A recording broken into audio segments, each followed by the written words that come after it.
ಈ ಥರ ಮಾಧ್ಯಮದಲ್ಲಿ ಟೆಲಿಫೋನ್ ಟ್ಯಾಪಿಂಗ್ ಬಗ್ಗೆ ಭಾಳ ದೊಡ್ಡ ವಿಷಯಗಳು ಬಂದಿದೆ. ನಿಮ್ಮ ಅಭಿಪ್ರಾಯ ಏನು ಅಂತ ಕೇಳೋದು. ನಾನು ಅವತ್ತೂ ಸಹ ಹೇಳಿರ್ತಕ್ಕಂಥದ್ದು, ನಾನು ಹಿಂದೆ ಮುಂದೆ ಕದ್ದು ಮುಚ್ಚಿ ಮಾತಾಡಲ್ಲ. ಎಲ್ಲ ಸರ್ಕಾರಗಳಲ್ಲೂ ಇಂದಿನಿಂದ ಫೋನ್ ಟ್ಯಾಪಿಂಗ್ ನಡ್ಕೊಂಬರ್ತಕ್ಕಂಥದ್ದು ಸರ್ವೇ ಸಾಮಾನ್ಯ. ಎಲ್ಲ ಸರ್ಕಾರದಲ್ಲೂ ನಡೆದಿದೆ. ಸಿದ್ದರಾಮಯ್ಯ ನಾನು ಮಾಡ್ತಾಯಿಲ್ಲ, ನಾನು ಪತಿವ್ರತೆ ಅಂತ ಹೇಳ್ಕೋಬೋದು. ನನಗೆ ಗೊತ್ತಿದೆ, ನಾನು 2 ಬಾರಿ ಮುಖ್ಯಮಂತ್ರಿ ಆದನು. ನಮ್ಮ ಮಟ್ಟದಲ್ಲಿ ಅದು ನಾವು ಮಾಡದೇ ಇದ್ದರು, ಮುಖ್ಯಮಂತ್ರಿಗಳ ಮಟ್ಟದಲ್ಲಿ ಮಾಡದೇ ಇದ್ದರು. ಇಂಟೆಲಿಜೆನ್ಸ್ ಅಂತ ಒಂದು ಮುಖ್ಯಮಂತ್ರಿ ಕಚೇರಿಲಿ ಇಟ್ಕೊಂಡಿಲ್ವ ಅವರ ಸುಪರ್ದಿ ಒಳಗೆ, ಆ ಇಂಟೆಲಿಜೆನ್ಸ್ ಅಧಿಕಾರಿಗಳು ಮಾಡ್ತಕ್ಕಂಥದ್ದಕ್ಕೆ ಹಲವಾರು ಸರ್ಕಾರಗಳಲ್ಲಿ ಇದು ನಿರಂತರವಾಗಿ ನಡ್ಕೊಂಬಂದಿದೆ. ಇವ್ರ ಸರ್ಕಾರದಲ್ಲಿ ಈಗಲೂ ನಡೀತಿದೆ. ಇದು ಕೇವಲ ಈ ಕುರ್ಚಿಗೋಸ್ಕರವಾಗಿ ಇದು ಇಂಟೆಲಿಜೆನ್ಸಲ್ಲಿ ನೀವು ಫೋನ್ ಕದ್ದಾಲಿಕೆ ಮಾಡ್ತಿರೋದಲ್ಲ.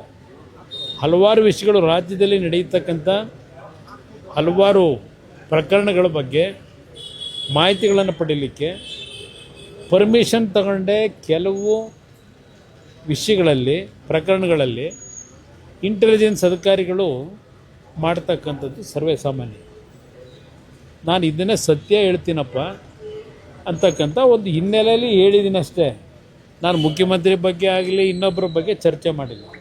ಈಗೇನಾಗಿದೆ, ಈ ಸರ್ಕಾರದಲ್ಲಿ ಅಧಿಕಾರಿಗಳು ಸಹ ಮುಖ್ಯಮಂತ್ರಿ ಫೇವರ್ ಆಗಿರೋರು ಕೆಲವರಿದ್ದಾರೆ. ಇಲ್ಲಿ ಇನ್ನೊಬ್ಬರು ಕುರ್ಚಿ ಬೇಕು ಅನ್ನೋರ ಪರವಾಗೂ ಫೇವರ್ ಆಗಿರೋ ಅಧಿಕಾರಿಗಳು ಕೆಲವರಿದ್ದಾರೆ. ಟೀಮ್ ಇದೆ ಇಲ್ಲಿ. ಆ ಟೀಮ್ಗಳು ಇದನ್ನೆಲ್ಲ ನಡೆಸ್ತಾ ಇರ್ಬೋದೇನೋ ಅಂತ ಹೇಳಿದ್ದೀನಿ. ಇರ್ತಕ್ಕಂಥ ವಾಸ್ತವಾಂಶ ಹೇಳಿದ್ದೀನಿ. ಅದಕ್ಕೆ ಇದೇನೋ ಇದು ಕಳ್ಳ ಅಂದ್ರೆ ಕುಂಬಳ ಅಂತ ಏನೋ ಗಾದೆ ಮಾತಿದೆಯಲ್ಲ, ಕುಂಬಳಕಾಯಿ ಕಳ್ಳ ಅಂದರೆ ಹೆಗಲು ಮುಟ್ಕೊಂಡು ನೋಡ್ಕೊಂಡ್ರು ಅಂತೇಳಿ ಅದನ್ನು ಪರಚ್ಕೊಂಡು ಮೈಕೈ ಪರಚ್ಕೊಂಡು ಮುಖ್ಯಮಂತ್ರಿಗಳು ಮಾತಾಡ್ತಾರೆ ಅಂದ್ರೆ ನಾನೇನು ಮಾಡೋಕ್ಕಾಯ್ತದೆ? ನಾವು ಆಲೋಚನೆ ಥರ ಇದ್ದೀವಿ. ಅಯ್ಯೋ, ಆಲೋಚನೆಲ್ಲ ಅದಕ್ಕೆ ಇನ್ನೂ ಏನಾದ್ರು ಸಕ್ಕರೆನೂ ಸೇರಿಸ್ಕೊಳ್ಳಿ. ಜೇನು ಸ್ವಲ್ಪ ಕಡಿಮೆ ಇದ್ದರೆ ಸಕ್ಕರೆನೂ ಸ್ವಲ್ಪ ಸೇರಿಸ್ಕೊಳ್ಳಿ. ನನಗೇನು ಅಬ್ಜೆಕ್ಷನ್ ಇಲ್ಲ. ನಾವ್ಯಾಕೆ ಅಸೂಯೆ ಪಡೋದ? ಅಧಿಕಾರದಿಂದ ವಂಚಿತರಾಗಿ ಅಸೂಯೆ ಪಡ್ತಾವ್ರೆ. ನಾನು ಕೇಂದ್ರದ ಮಂತ್ರಿ ಆಗಿದ್ದೀನಿ. ಇಲ್ಲಿ ನಡೀತಿರ್ತಕ್ಕಂಥ ಹಲವಾರು ರೀತಿಯ ಜನವಿರೋಧಿ ನೀತಿಗಳ ಬಗ್ಗೆ ಚರ್ಚೆ ಮಾಡ್ತೀವಿ. ಈಗ ಇವರು ವಿರೋಧ ಪಕ್ಷದಲ್ಲಿದ್ದಾರಲ್ಲ, ಇವರು ಅವತ್ತಿನ ಸರ್ಕಾರಗಳನ್ನ ಬೈತಾ ಇದ್ರಲ್ಲ. ಯಾಕೆ ಬೈತಾ ಇದ್ರು? ವಿರೋಧ ಪಕ್ಷದಲ್ಲಿದ್ದಾಗ ಟೀಕೆ ಮಾಡ್ತಾ ಇದ್ರಲ್ಲ. ಅದನ್ನು ಏನಂತ ಹೇಳ್ತಾರೆ ಇವರು ಸಿದ್ದರಾಮಯ್ಯನವರು? ವಿರೋಧ ಪಕ್ಷಗಳು ಇರೋದು ಯಾವ ಸರ್ಕಾರಗಳು ವೈಫಲ್ಯಗಳನ್ನ ತೋರಿಸ್ತಾರೆ, ಜನವಿರೋಧಿ ನೀತಿ ಕೆಲಸಗಳು ಮಾಡ್ತಾರೆ, ಅದನ್ನು ಎತ್ತಿಡಲಿಕ್ಕೆ ನಾವಿರೋದು. ಅದನ್ನು ನೀವು ಅಸೂಯೆ ಅಂತ ನೀವು ತಿಳ್ಕೊಂಡ್ರೆ ನಾವೇನು ಮಾಡೋಕ್ಕಾಯ್ತದೆ? ದೇವೇಗೌಡರು ಫೋನ್ ಕದ್ದಾಲಿಕೆ ಮಾಡಿ ಅಧಿಕಾರ ಕಳ್ಕೊಂಡ್ರು. ಯಾರು ದೇವೇಗೌಡರು ಯಾಕೆ ಅಧಿಕಾರ ಕಳ್ಕೊಂಡ್ರು? ದೇವೇಗೌಡರು ಅಧಿಕಾರ ಕಳ್ಕೊಂಡಿದ್ದು ಫೋನ್ ಟ್ಯಾಪಿಂಗ್ನಲ್ಲ. ದೇವೇಗೌಡರು ಸಹ ಫೋನ್ ಟ್ಯಾಪಿಂಗ್ ಮಾಡೋಕ್ಕೆ ಅವ್ರು ಎಂದೂ ಹೋಗಲಿಲ್ಲ. ದೇವೇಗೌಡರು ಅಧಿಕಾರ ಕಳ್ಕೊಂಡಿದ್ದು ಇದೇ ಈ ಕಾಂಗ್ರೆಸ್ನವ್ರು ಇದ್ದಾರಲ್ಲ, ಇವರ ಕಾರಣದಿಂದ. ಸೀತಾರಾಮ್ ಕೇಸರಿದವ್ರು ಹೇಳಿದಾರೆ ಅದಕ್ಕೆ ತಾನೆ. ಸೀತಾರಾಮ್ ಕೇಸರಿ ಪ್ರಕರಣ ಏನಿದೆ, ರಾಜೇಶ್ ಪೈಲಟು ತೀರ್ಕೊಂಡು ಹೋಗಿದ್ದಾರೆ, ಎಸ್ ಬಿ ಚೌಹಾಣು ತೀರ್ಕೊಂಡು ಹೋಗಿದ್ದಾರೆ, ಗೃಹ ಸಚಿವರಾಗಿದ್ದವರು. ಶರದ್ ಪವಾರ್ ಒಬ್ಬರು ಇನ್ನೂ ಬದುಕಿದ್ದಾರೆ, ಆರೋಗ್ಯ ಚೆನ್ನಾಗಿಲ್ಲ. ಶರದ್ ಪವಾರ್ನ ಭಾಳ ಆತ್ಮೀಯರಲ್ವಾ ಸಿದ್ದರಾಮಯ್ಯನವರಿಗೆ?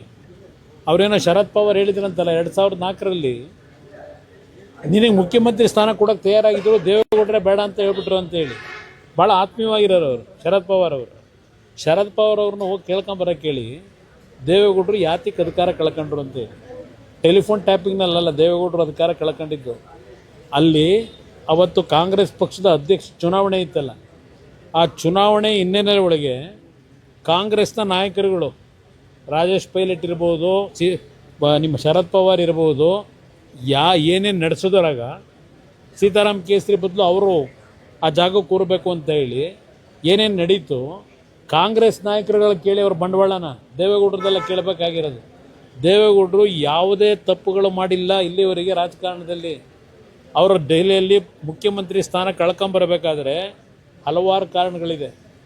ತಪ್ಪೇ ಮಾಡದೇ ಇದ್ದಂಥವ್ರನ್ನು ಯಾವ ರೀತಿ ಅವರಿಗೆ ಮೋಸ ಮಾಡಿ ಕಳಿಸಿದ್ರು, ಅವರು ಅಧಿಕಾರ ಉಳಿಸ್ಕೋಬೇಕು ಅನ್ನೋದಾಗಿದ್ದರೆ ಸ್ವಾಭಿಮಾನ ಕಳ್ಕೊಂಡು 5 ವರ್ಷ ಕಂಪ್ಲೀಟ್ ಮಾಡ್ಕೊಂಡು ಬರ್ಬೋದಾಗಿತ್ತು. ನನಗೇ ಗೊತ್ತಿದೆ, ಅವತ್ತು ನಾನು ಲೋಕಸಭಾ ಸದಸ್ಯ, ಏನೇನು ನಡೆದಿದೆ ಅಂತಕ್ಕಂಥದ್ದು ನನಗೆ ಗೊತ್ತಿದೆ. ಅದರಿಂದ ಇಲ್ಲಿ ಸಿದ್ದರಾಮಯ್ಯನವರಿಗೆ ದೇವೇಗೌಡರ ಬಗ್ಗೆ, ನನ್ನ ಬಗ್ಗೆ ಮಾತಾಡಲಿ, ದೇವೇಗೌಡರ ಬಗ್ಗೆ ಮಾತನಾಡಲಿಕ್ಕೆ ಸಿದ್ದರಾಮಯ್ಯನವರಲ್ಲಿ ಯಾವ ನೈತಿಕತೆ ಉಳಿಸ್ಕೊಂಡಿಲ್ಲ.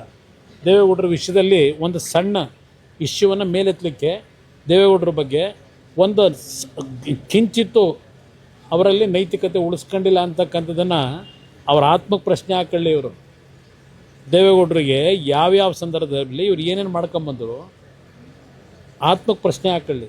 ನನ್ನ ಬಗ್ಗೆ ಟೀಕೆ ಮಾಡಿ, ದೇವೇಗೌಡರ ಬಗ್ಗೆ ಟೀಕೆ ಮಾಡೋ ಅರ್ಹತೆ ಸಿದ್ದರಾಮಯ್ಯನವ್ರಿಗೆ ಇಲ್ಲ ಅನ್ನೋದನ್ನು ನಾನು ಹೇಳಲಿಕ್ಕೆ ಬಯಸ್ತೀನಿ. ಸರ್, ದಾಖಲೆ ಬಜೆಟ್ ಮಂಡಿಸ್ತಾ ಇದ್ದಾರೆ. ಅಯ್ಯೋ, ಭಾಳ ದೊಡ್ಡ ದಾಖಲೆ, 10 ಲಕ್ಷಕ್ಕೆ ಹೋಯ್ತದೇನೋ, ಇದೇ ದಾಖಲೆ ಅವ್ರದ್ದು.